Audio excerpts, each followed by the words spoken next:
Hey there, I'm Jen Yundt Coles. I'm the SIBO coach. I'm a functional medicine and integrative health coach, and I'm so excited to have a soulful conversation today. Hello, sunshine, good to see you again. Had to walk out to let you back in. Stuck in a storm of a relationship. Lost my fire. Oh, and I forgot about me for way too long. But it's rolled on. Now there ain't no shade around here. Hey everybody, it's Pearl Sharenza with Women's Successful Living, and you are listening to another conversation with Soulful Self-Care Conversations. Today's podcast, I've been so excited with a new name change. We're getting such great feedback. Thank you for all your likes and shares, so don't forget to do it below. And thanks so much for all your support to all of my guests. They are so appreciative of the support you give them and that you're giving us here on the show as well. So make sure you invite a friend, grab a cup of tea. If you're driving, be careful because you're going to want to take notes, but you can go back and read the show notes later. But in the meantime, I want to introduce you to my guest that's coming on today to join us, Jen Yundt Coles. She is a certified powerhouse in functional and integrative medicine health coaching with a specialized focus on conquering SIBO, small intestinal bacterial growth. Her mission to guide bold, ambitious individuals toward vibrant health and unstoppable energy by empowering them to master their digestion and wellness from the inside out. I'm excited to have this conversation because you guys, before we all came on here, I was sharing with her some challenges I've been having with a little vertical bout. And oh my gosh, she gave me some really cool stuff. So we're going to talk probably about that as well today because it was huge information. And then in the meantime, welcome to the show.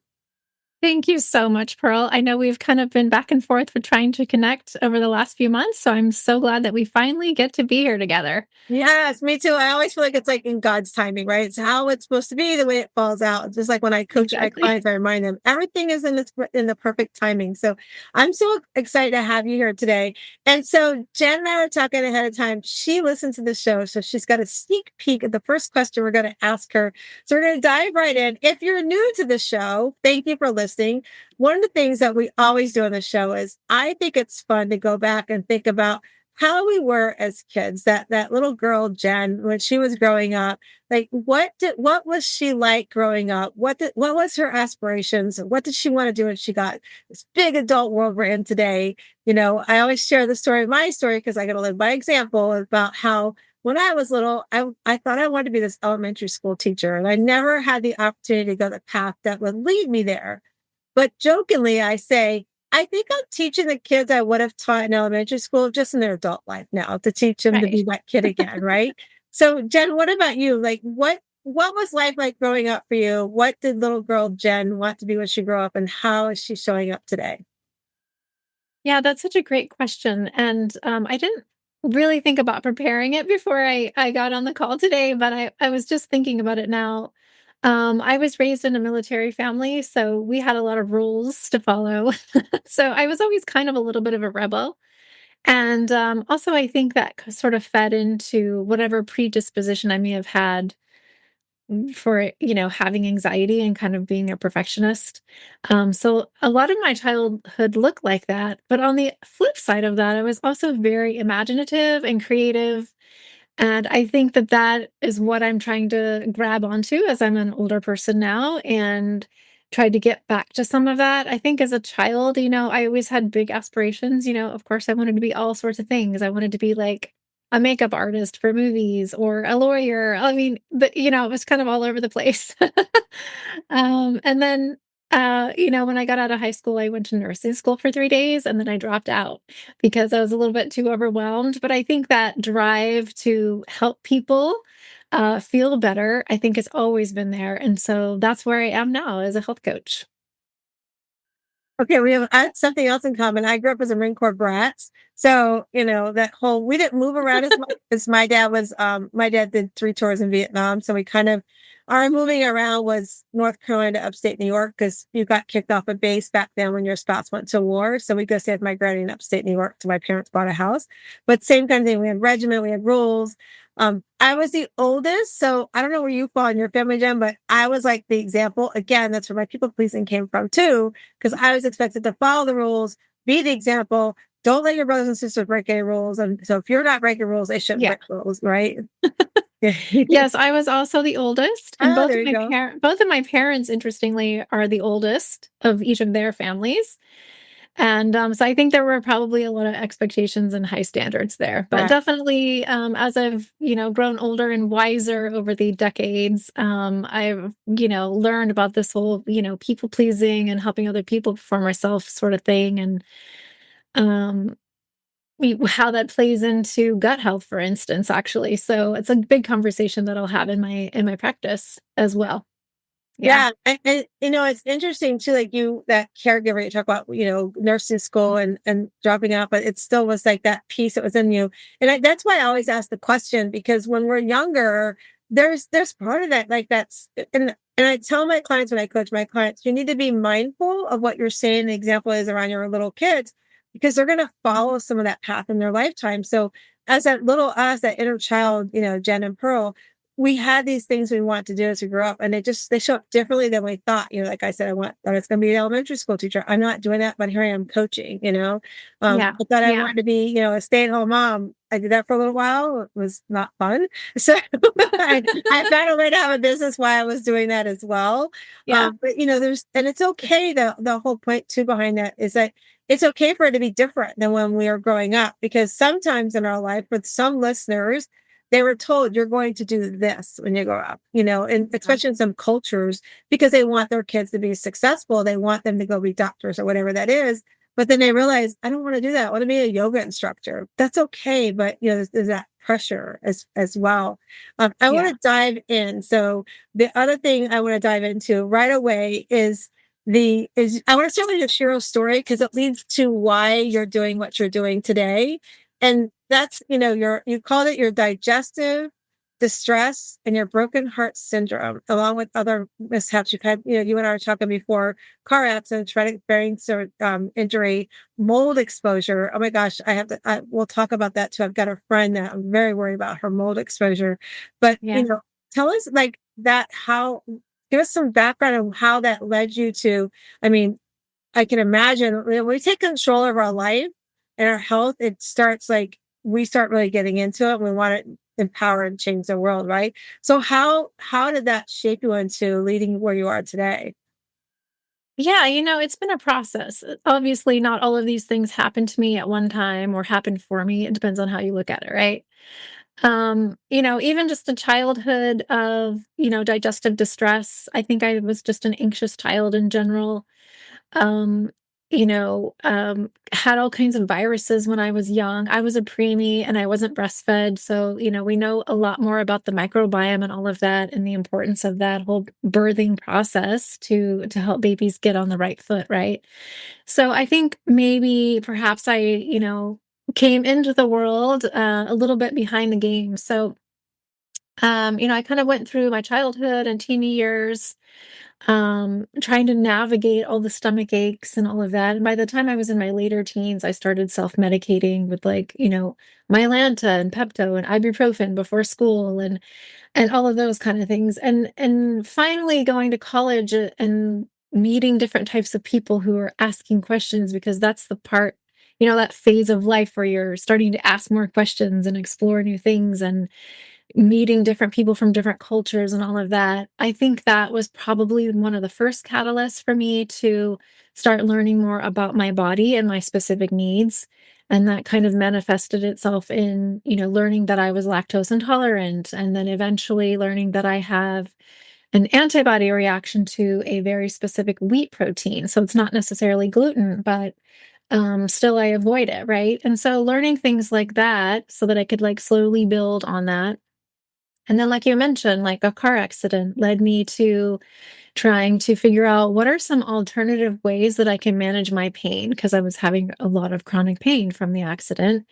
And that led me to studying Chinese medicine and acupressure. So, acupressure is like acupuncture. You're using the same meridians and the energies and the points, but you're doing it for yourself with touch instead of a needle.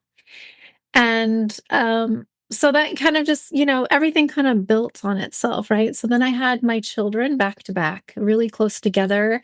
And I think the stress of that, caused a lot of, you know, trauma and, some autoimmunity dynamics. And so then it was, my next mission was, let me try to figure out how to help myself in this way, right? And, you know, I'm also kind of a serial entrepreneur. I have a lot of businesses in my day, and one of them was a gluten-free bakery. So I started doing that. And of course, for years, I was waking up in the middle of the night, right, to start the baking and trying to run my family at the same time. And as a go-getter, I'm sure some of your audience is in the same boat. Mothers trying to do it all, right? It finally caught up with me, and that's what led me to having broken heart syndrome. And so that was probably, obviously a rock bottom moment for me. I was quite young still, and it was a wake up call. Like, there has to be more for me than this. I don't want to lie in my bed with stomach aches and frustration and isolation and depression, and then not have a plan of what to do and how to help myself. And so, because I've always had that sort of seed of hope, I'm constantly looking for what's going to help me, right? So I've experimented a lot on myself. And then eventually, that led to health coaching and then putting myself through functional medicine school after figuring out what SIBO was. And so that kind of led me down that path. And like I said, it kind of builds on itself. And now I don't even remember what your original question was. No, But basically, that's how I got here. yeah, no, because that's part of one of the things I always talk about here on the show is like showing up as your stepping into your share self, and our share self shows up differently. Whether it's your health, whether it's saboteurs and judges that hold us back from succeeding or moving forward or putting ourselves first. That's such an important part of our journey and our story. And one of the things I like that you said too is you realize that you're missing self loyalty, right? That you're telling your clients to develop their self care, but you weren't owning that own self love, Yeah, that's right. and that's so powerful that when we realize that, especially as coaches, and it's interesting you put that in there because I will have clients that come to me that want to work with me, and I know they've worked with other coaches, and they'll say, "Oh, like why me?" And they're like, "Because you show up. Like I watch you on social media, everything you do, you're honest. You share your story, good, bad, or indifferent. You let us all know." Sorry, I got a tickle in my throat today. And so it's like that when we realize that we're not showing up the way we want to show up, that's a huge aha moment. I know for me, it was, I call myself now, since you and I talk, I had some even more deep dive about what I do. It's to say yes to your life coach because I want you to say yes. I want to say yes to my life. And so when we go through this people pleasing and show up for everybody else and we don't take care of us, we get burnt out, we get stressed out, our health goes, you and I talk about our gut, it affects everything in our body. And when we finally realize I need to sit back and do an audit of my body and what the heck am I doing in my life? And you start doing the things like with people pleasing, I share on the show here how I took an identity and destiny course.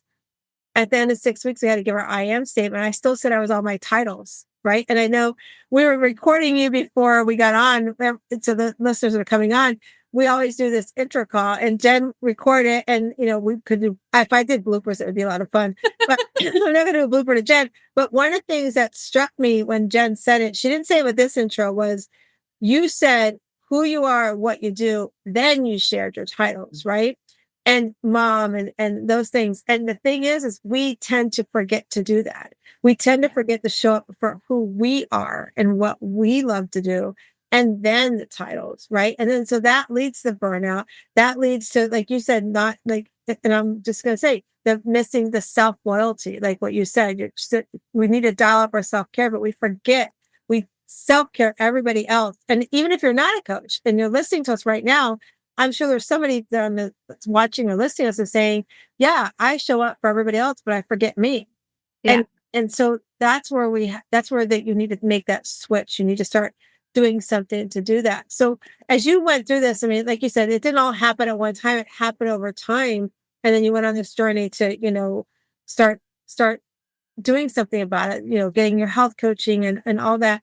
What did you find in your life as you were doing this? How did you find the shift happen, and how hard was it to accept the shift? Right, because we get in our way. Our mind's our best friend, but our worst enemy. When we get in our way and we tell ourselves, "I can go do it this way," when really we have to, there's a path for a reason. Like I love when I coach my clients, I like to tell them, when we come into this world, whether whoever you believe in, but for me, it's God, he's got it planned out. When we think instead of going straight on the road that has for us, and we think, oh, I can go left or right, you're going to come back the road anyways, right? It's Yeah. not, you have to I think when I went to a church retreat one time, she said, let go, let God, right? So we have to let go. So when you started to let go and realize I need to go down this path, how did you see the shift happen in your life? Yeah. So, what a great question. And before I answer that, I want to swing back to something that you said previously. So, you know how you were saying, like, we put ourselves last and we're not taking care of ourselves, and it's kind of a form of disloyalty and not loving on ourselves. And I think it's really interesting too, because I see this in my practice sometimes where women especially will put themselves last, but then they also start becoming more aware that they should be putting themselves first, but they aren't doing it. So then they get bitter. And so there's all these other, emotions tangled up in that, and that can definitely affect our gut health. So I just wanted to reflect that back to you really quickly.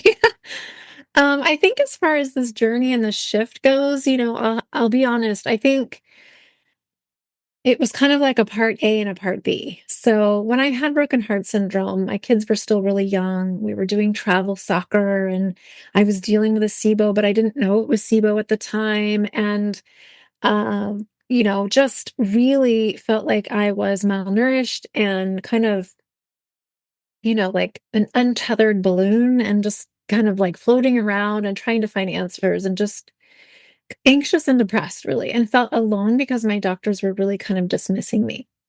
And so I think there was a moment there. Well, I know there was a moment there. I was laying in my bed and I thought, this does feel like rock bottom. And that moment I felt like it was, right? And so that was my part A shift where I realized, okay, I am the one that's going to have to heal myself.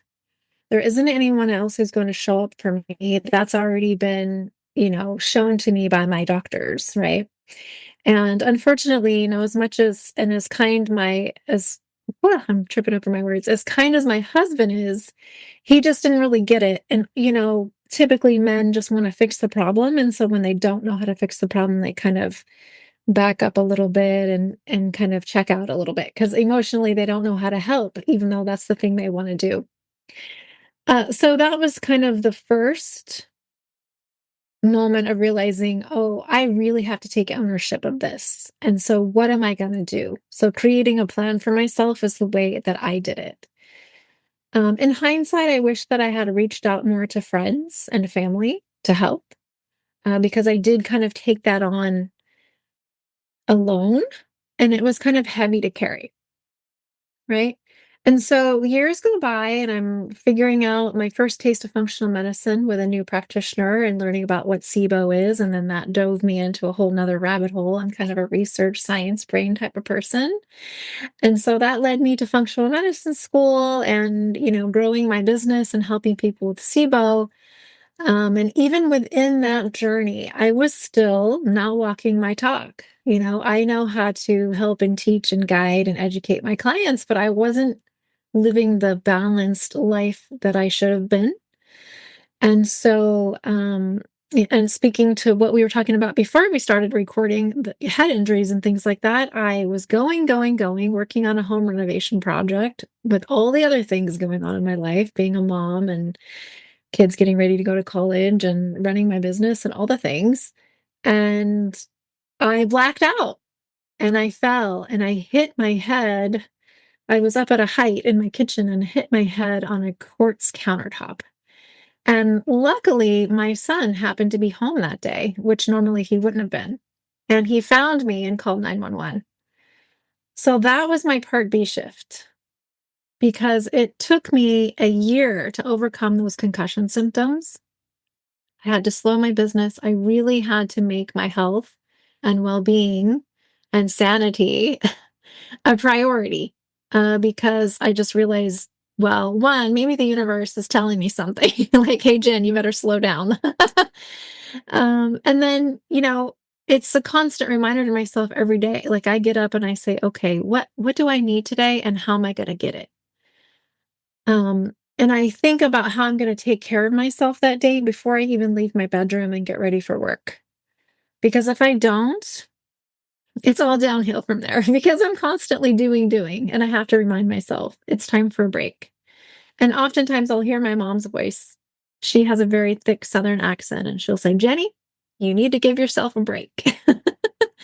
And so I think about that. And I wish I had that voice in my head many years ago, right before all of this happened. But really, that's what drives me at this point, is that I see so many women who have this amazing potential and creativity and passion, and they want to keep going, going, going. And now they have gut issues that are kind of helping them play, making them play small.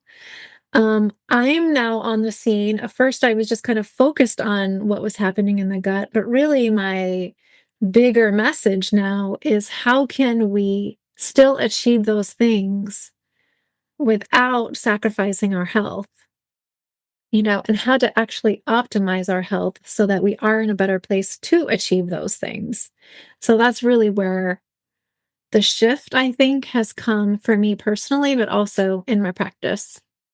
I wrote down, so I take notes as my guests were talking. I'm like, oh, let's talk about that. And so a couple of things I want to circle back on is like, first of all, explain SIBO and broken heart syndrome to those maybe are coming in late that don't understand what that is. Will you explain what Yeah. that is? Yeah. So I'll start with broken heart syndrome.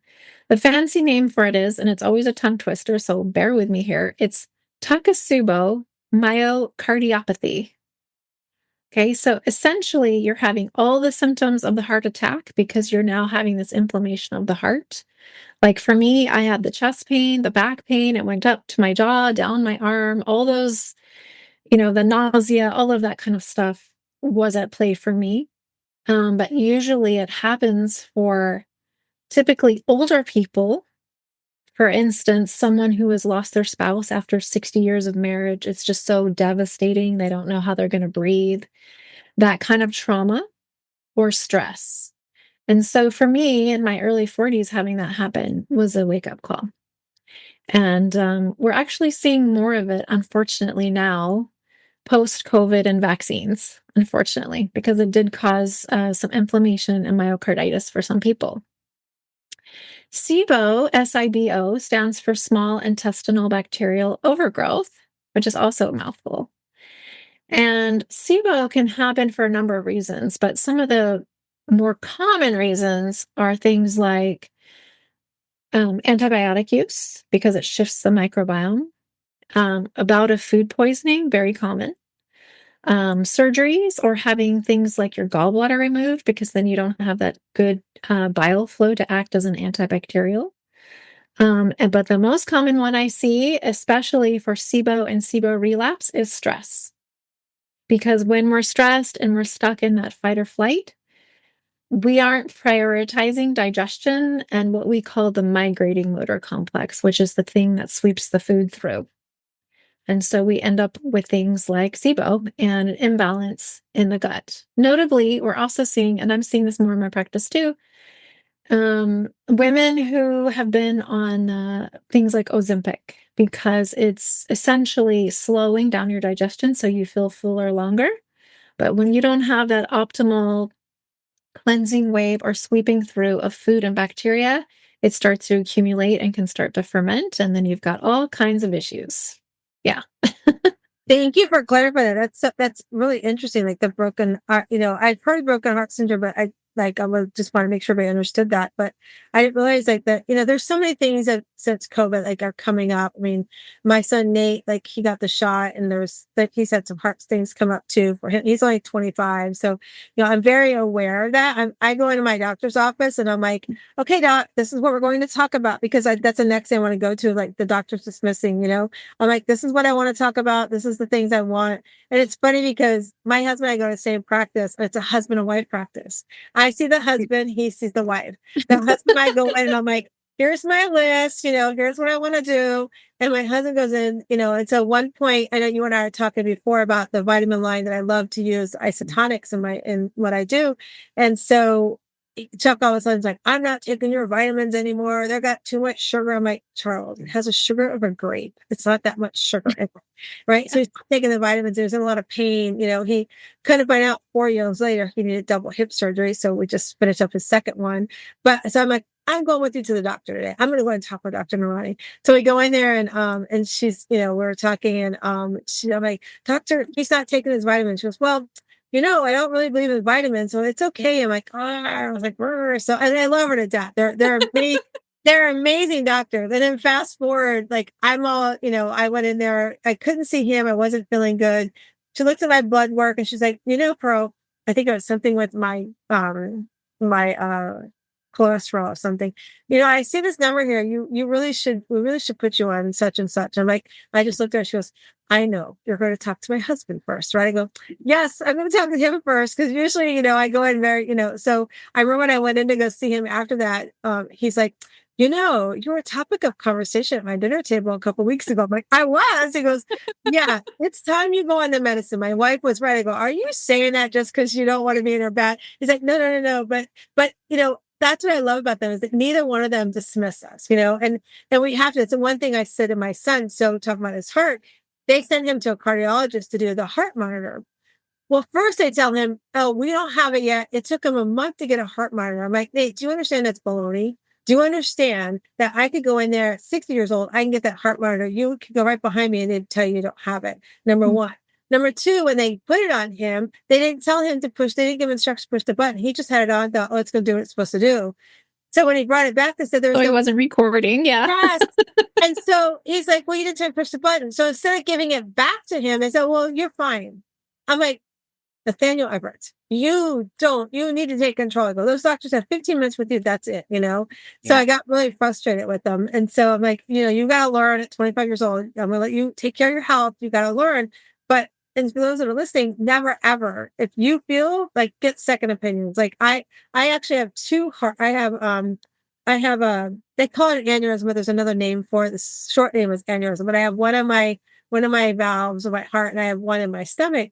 And so I'm always aware of it. Right. And so I'm always like, okay, this is what I want to know. I'm always on top of all of that stuff. So I'm like, I've never, ever, like, never, I've learned early on, if I want a second opinion, I'm getting a second opinion. Right. But the other thing I like what you said is you took ownership, you create a plan, but you also acknowledge you didn't ask for help. And so I want the listeners to know that that's the number one thing is you got to take ownership of your health. And, go back to what we just said about doctors and things like that. You have to take ownership of your health because you're the only one that's with your body 24/7, and you have to think you need to be aware if something doesn't feel right, follow up on it. But asking for help is not a bad thing. But we as women tend to think, oh, I can do it all. I don't have to ask for help. Right. And that's a big thing and there are some men that are like that, but that's a big thing for women. And especially I think you were saying earlier about how, men want to fix everything, right? We don't need I tell my husband, I don't need you to fix it. I just need you to listen. Just hear me out. Let me vent. Let me just tell you how I feel about something, right? But then we'll fix everything, but we want to make sure everybody's okay. So it's interesting that the two different things and how that shows up in our lives. Yeah. But, yeah. Do you mind if I reflect back really quick on that? So what are your thoughts on that? Yeah. Yeah. So one of my big things that I always say to someone who isn't working with me yet, but they get on a strategy call, for instance, one of the first things I say to them is, I'm here to create a safe space for you. And we're going to have a little bit of a conversation so you can get to know me and I can get to know you and see if I can help you. Right. But the thing is that I want you to take away from this call, whether we work together or not, is for you to be your own best advocate, to to keep asking questions and to stand up for yourself, ask for second opinions if you need to, and find someone who resonates with you. Like I said, whether or not that's me or someone else, you always want to have a good relationship with your practitioner, whether it's an MD, like a conventional MD or a naturopath or functional medicine or whatever. And someone who's going to listen to you, who's going to see you as a whole person and not just one organ. Because I'm constantly saying we are not just our small intestines. We're all the parts connected, and we're also our environment and our relationships and our jobs. And so it's really important to Be that person for yourself, like you said, have ownership, but to ask for help because there are other people who can help guide you.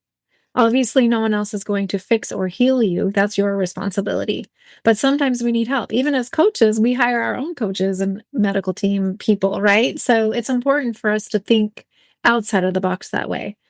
Additionally, I'll also say, unfortunately, the way the system is in this country is that, we might get 10 minutes in our doctor's office. And to your point, excuse me, to your point, we often have that 10 minutes, and it's a really good idea to have a list. This is what I want to talk about today so that you can kind of stay on track. Some of us get like what we call white coat syndrome, and we go in the office and we kind of like blank out, like, oh, I forgot to ask about that, right? And so it's really important. So if I have someone in my practice who's going to go see their doctor, we always talk about this is what you're going to ask for. This is what you're going to advocate for, right? So that they feel empowered and educated in whatever they're asking for. And I'm lucky that way as a functional medicine practitioner and owning my own practice, I get to see people from between 45 minutes to an hour and a half, depending on what the session is, so that we can really dive in deeper and ask better questions. Yeah. I love you like me. I love to give my clients, because I have some clients that have therapists and the same thing. They only get that little bit of window to work with their therapist. With me, I can give them an hour in some cases and to work together. And I can do a little more in-depth things. Like I can ask them things that maybe they, can be restricted to. And I love to do that because I think it's just, like you said, I have a coach, I have a business coach, and I have a life coach too. I have two different coaches in my life because we Same. need to. We're not just like going home, like when my son passed, 2.5 years ago, I was so glad. I created this Shiro League, and I saw a need during COVID where all these women online were like going, I got to teach my kids elementary school or high school. I send them to school, and then I got to be home with my kids and my spouse all day long. Oh my God. I called it a Calgon take it away moment, but I'm not allowed to leave the house. And so I just started, I'm like, what can I do? Like, I felt like I needed to do something. So we started this like 30-day self-care challenge where every day you had to do something for self-care. And on Sunday we would meet and talk about how was it, we had the beginning. I always call it a way to end the week and begin the week, on a good note. And so release and then receive. That's what I try to say. And so, I create this not knowing that, 4 years later, when my son passed, that group of women that I put together were going to be women that I needed myself, that I need to come back to them for that support. And so it's powerful, like asking for help, like we're talking about, and having a list of things you need. It's a good plan. It's like being prepared. It's like, going back to that whole creating a plan and being prepared and then also, what are your follow-up questions? Like I went to, before my son passed, I'd gone to the hospital. I knew I'd had this heart thing for years, and I normally go get it checked. But this one time I was having, these issues, and I thought I was having a heart attack. So I'm like, it's got to be something with what I have. So I went in and they did all this tests, and that's when I got diagnosed with one in my stomach. And he says they call it an aneurysm, but it has something to do with when I breathe in, it's like the way it closes. And so I'll take a deep breath, right? So I went and saw him. I went to the cardiologist after that, being in the hospital. Then my son passed. And then life got away from me. I never went back for a follow-up. And I was like, I think I need to go for this follow-up and go get this done. And my younger son was getting married. It was this past October. And so I wasn't fully going in prepared like I normally do when I go to the doctors. So he comes in, he's like, well, everything's fine. You're all good. And I'm like, oh, okay, thanks. I felt great. And then, you and I, before we came on, I was starting to have these dizzy spells. I went to my regular doctor and I was like, hey, this is what's happening. And I go, it's really weird. The cardiologist said I'm all good. He goes, you went to see a cardiologist? I didn't get a follow-up. Like, he didn't get the follow-up report. And then I told him, I go, it's funny you said that. I said, because I was just saying I literally said to my husband the day before, I'm like, he didn't know tests. So how did you know I was okay? He didn't put me through any tests, right? And normally I go in prepared, like we're talking about, I go in prepared. And so my doctor's like, okay, we're going to go, another cardiologist is going to go double check all the stuff that's happening. But I was kicking myself because normally, like you said, I'm prepared. I have paper, so it's always ownership of everything. But so now tell us, like, when your client, I love what you said too, when you help when you do that strategic call, when somebody calls about first working with you, I love that you, create that safe space to let them know that it's a sacred space. Because I think sometimes we get worried about, why do I tell them this or tell them that, but I think we, especially as coaches, we can't fully show up and help you if we don't know everything, if we're not fully aware of what you need help with. So Yeah. as you do that, and then they take that next step to working with you, what sort of things that your clients can expect on that? It's funny, when I got to introduce you to um,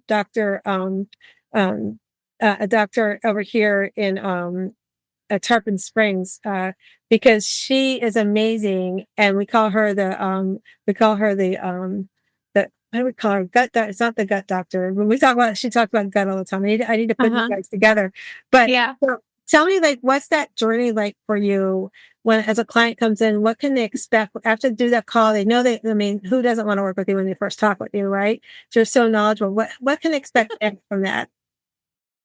Yeah. So this kind of ties into what you were just talking about. So one of my huge goals, because of my own personal experience with going to GIs, being dismissed, I've even been told by a GI, Jen, I think you know more about SIBO at this point than I do. Here's an antidepressant, because they didn't know how else to help me. Right. So I've been in that rock bottom place of feeling like, well, if my doctor's not going to help me, who's going to help me? So I understand the kind of like low grade panic and anxiety of like looking on the support groups online and like doctor Googling till you can't see straight and all that kind of stuff, right?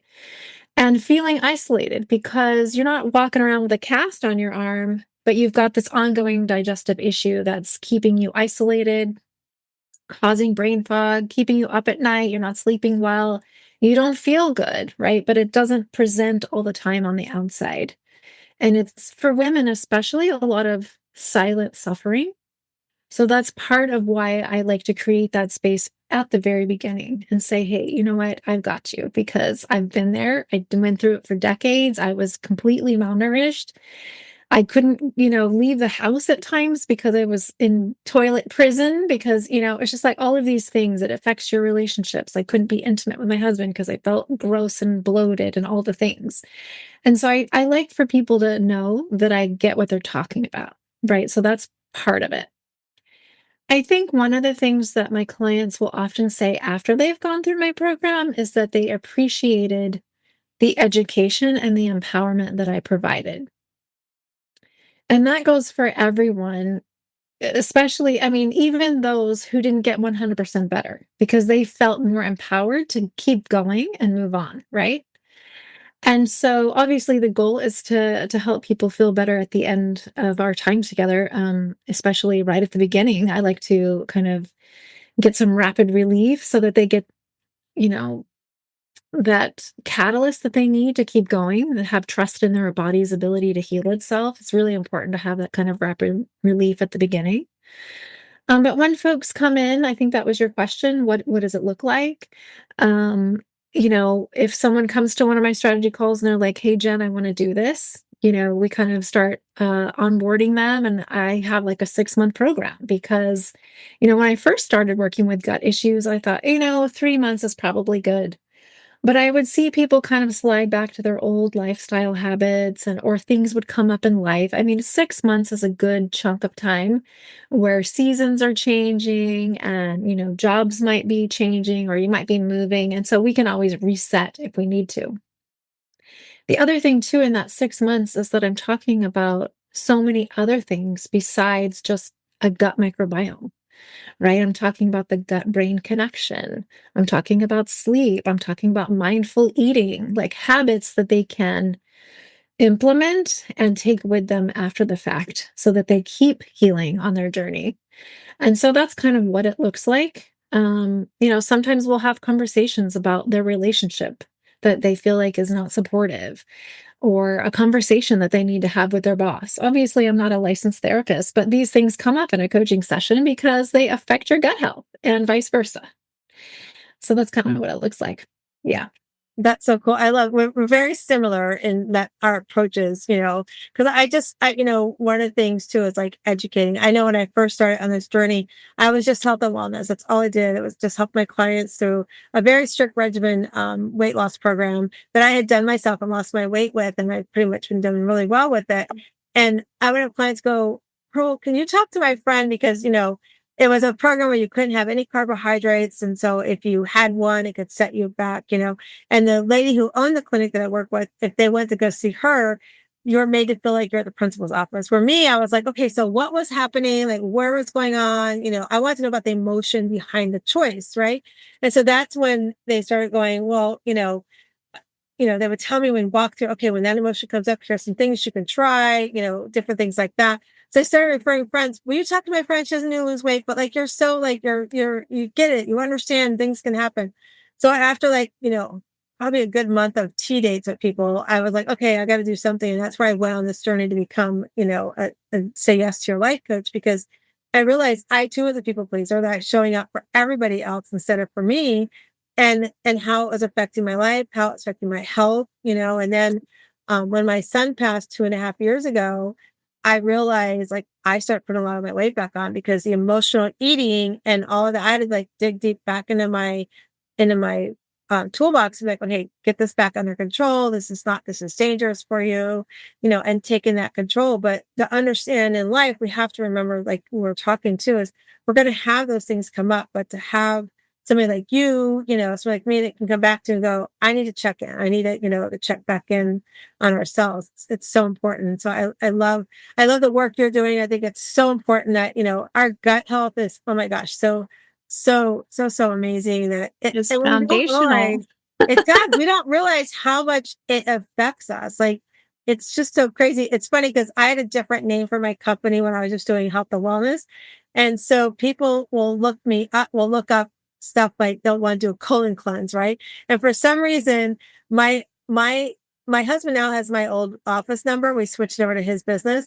And so they'll call and he's like, I got another colon cleanse for you, And I'm like, they want that big machine thing. I'm like, I don't do that. And my husband's like, you should look that up. I'm like, I don't want to get into that because it's just like, I'll refer them out to people. That's not my jam Yeah. anymore. Yeah. But it's so true. Like, we need to recognize that our gut can affect so many things in our lives. So I think I just looked down, like our time is flying by. I think this has been an amazing, fun conversation. So I want to let everybody know, because of your amazing talent and knowledge, they need to reach out to you. So tell everybody, Jen, how can people find you and how can they reach out to you? And if you're driving, don't worry, we'll put this in the show notes as well so you can look it up later, but go ahead and share that with Yeah. them. Yeah, thank you. I just wanted to put in a little plug to what you said here, wrapping up and everything, is that it's so important as practitioners, but also just women in general, as we're living our lives and whether or not we're dealing with health struggles or not, to, figure out what that passion is, what is that joy, what's no longer serving us, and then what is serving us, what's bringing us joy, what's lifting us up, and focus on that, right? You were kind of saying that how your business kind of shifted over time. I think that's completely natural and normal. And just as human beings in general, I would highly recommend it because staying stuck is no fun. Yeah. The best way to find me is my website. It's kind of my hub. My contact information is on there, my program information. I have a free quiz on there. Like if you're not sure about if you have SIBO or where to go next. It's www.thesibocoach.com. Again, that's SIBO, thesibocoach.com. And that's the best way. You can book a call for me, call with me from there. And my bio's on there. You can read a little more about what my story is. Yeah. I love that. We're going to put that in everything. It's funny you talk about passion and joy. That's one of the first things that my clients, when they come to me, the first homework they have is we create their joy list. And so they're like, oh, I can tell you. I'm like, I want 10 things. They're like, oh, I can think of 10 things. Like, no, no, no, no. We're going to start with the first one. It takes 6 weeks to do this process because we're going to break each one down. So you might tell me, coaching brings you joy. Well, what about coaching brings you joy? And then you give me the answer. What about that bring, like, to the point we get to like peeling the onion about why does that really bring you joy? Yeah. And then we go to the not to do list, the things not to do, like not tell yourself you're not worthy, not listen to negative self, those kind of things, and work on that list. And so that then you get back to your passion and joy. And then we start, okay, pick one thing on that joy list. What are you passionate about the most on that list? Let's start working there, Yeah. Because you're right. We have to. I love that. I love that. That's the first thing I do with my clients. It's part of our whole Shiro method, the Shiro coaching program. It's all part of that, because once you do that, then I feel like truly like what the acronym means. I feel like they start showing up, that stronger self, that they believe that they can do this. I'm not weak because I'm going to say no. It doesn't mean I don't care for somebody. It just means that I care for me first. And then I tell them, then you're not going to have the nighttime, midnight wake ups because now you're stressed, so you're happier. You're not waking up in the middle of the night, unhappy because I forgot to send that email or call that person, or go pick up the cupcakes for the school, whatever that is. Right. Because midnight wake ups. And then then what happens is you start shifting and you become empowered to go like, I can go do something on my joy list. Like, I can tell them no, because I'm going to go to the beach today and, whatever that is. Yeah. And then I tell them as we work through the whole process, then you start, like we get our health back, and we show up that radiant self, like we become more radiant, and I call it the glow up, in our life. Yeah. So that at the end of the game, back to what the question was actually at the beginning of the show was, what did you want to be when you grow up? We start showing up as that original self, that little girl that was there. She's still there. And now you're letting it come out. You're letting her play. You're letting her do all the things she wants to do as this beautiful adult person. And it just, it's so much fun to watch the transition happen. So. Yeah, I just want to speak to that really quickly. That's one of the first things we do in session together with my clients as well. We have this thing called Living Your Life by Design. And so it's this whole sort of like journaling process. Mm-hmm. So we do a lot of journaling in my practice, but yeah, it's creating that vision of who they want to be right after dealing with all the gut stuff, so that it helps them keep the light at the end of the tunnel and keep that alive. Because, sometimes the SIBO journey is kind of a little bit of a roller coaster. So it's good to have something to look forward to, right? Yeah, well, 100%. Okay, so I got before I let you go, we talked about vision. So I got to do a little plug. You brought it up. I'm going to plug myself. So here we go. Okay, go for it. One of the things that came up for me, like between like Christmas and New Year's time frame, I just kept seeing on TikTok these people flipping through this book about, creating your vision. I'm all about creating your vision, but I want it to be different. I want you to get energy from what you create. So they had this book, and I went and looked at the book. I'm like, it's just pictures you put on the board. I'm like, no, we need something better. So I decided to create a vision magazine. I don't know if you've seen me posting. So this is the vision magazine. Oh, look at it. It's two sides. So that's the front side and that's the back side. And then inside the book, there's worksheets you create. Like I've already started writing in mine. You start doing your goals, but there's a page to put your pictures on. So and then the other side is your journey. You journal about it, and there's your before and after. Before you started the journey and after. And then it just goes right through that. Like there's 8 quadrants of your wheel of life. And then there's coloring pages and all kinds of stuff. So it's so cool. I have it on my website, but I'm teaching classes on it now. And I actually have a couple of coaches that are like, can I buy it and teach them? I'm like, yeah, go for it. You know? But it's so much great idea. I would say gold star to you, Pearl. I didn't have to do a Reiki session for gosh sakes. I'm like, I need to do something. I'm going to go do this. And it's just like, it's my first book I did by myself on Amazon. We're bestsellers. So it's a lot of fun. So when you said, I'm like, oh, because you have to, I really believe in having visions. I do this. And then I also create vision purses with my clients so that you put it on a purse. It's like a bamboo kind of purse. And I believe if you carry it with you, it's always that energy's there. And then I make you rip it off. As you achieve it, you got to rip it off. So your purse becomes an ugly purse because it's no longer serving you. You've done everything you need to do. So, yeah. So it's so cool. That's an awesome concept. I'm so glad to share that. All right. So listen, I can't let you go without doing our cards. So I have forewarned that we're doing the cards. So I'm going to shuffle the cards and then you are going to tell me when to stop. Here we go. All right. So yours says, how do I care for myself? How do you care for yourself? What's one of your favorite self-care things you like? Oh, this is an easy one. She said she thought she was going to get a hard one. There have been hard ones on here. How do I care for myself? Well, we kind of alluded to it at the beginning because I had recorded it in the other promo, but I didn't end up saying it for the last one. But I'm an aspiring rocker. So I've been playing guitar for many years and I write my own songs. And I've recently started voice lessons because I felt like, my throat chakra needs to open up a little bit. So that's part of how I take care of myself. And I also just love, love, love taking my hot Epsom salts baths every night. It's just like the thing I look forward to from the moment I wake up in the morning. So I yeah, so love that's an easy one. That is so, so cool. Oh my God, that was so much fun. Well, I'm so glad you came on today and I'm glad you spent time I'm glad you got an easy card. Next time I'll make sure I get you a hard card. Okay. Sounds good. I just want to thank you for coming. I want to thank all the listeners for listening with us. I want you to like and subscribe below. Go listen and watch the show notes. Make sure you reach out to Jen as well. All her information will be connected here. But I want to remind each and every one of you that you come into this world. You are a rough oyster on the outside. There's a lot of work we have to do, including cleaning up the gut. And when you get there, you're going to find your own inner pearl of greatness. And I hope today you got some great information to take care of your health and go find your inner pearl to greatness. Have a great day. Thank you so much, Pearl. Thank you. Hey, everybody, that was so much fun. I just love talking with Jen about all the different things, especially gut. The gut is such an important part of our life, important part of taking care of our health so that we can make sure that we're showing up the way we want to. And like we were talking, I love that we wrap that up with the passion and our joy list. Like, I want you to really think about, when was the last time you did a joy list? When was the last time you sat down and really wrote out the things that brought you joy? And if it's something that you're not familiar with how to do, or even the not to do list, like making a list of things you have to stop doing that's not allowing you to work on your joy list, right? Because part of stepping into your shiro self is starting to show up, not just for yourself in your health, but also in your overall life. Like, if you don't overflow your cup, it's so, so true. You can't show up for not only you, but those you love and the things you love to do.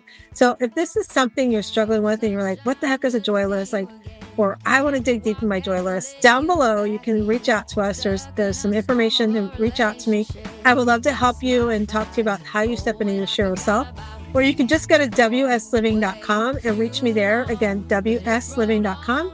But I just want to thank you so much for coming and joining us and being part of the show. And remember to like and subscribe below. Go be your shiro self. Thank you. Why'd it take so long to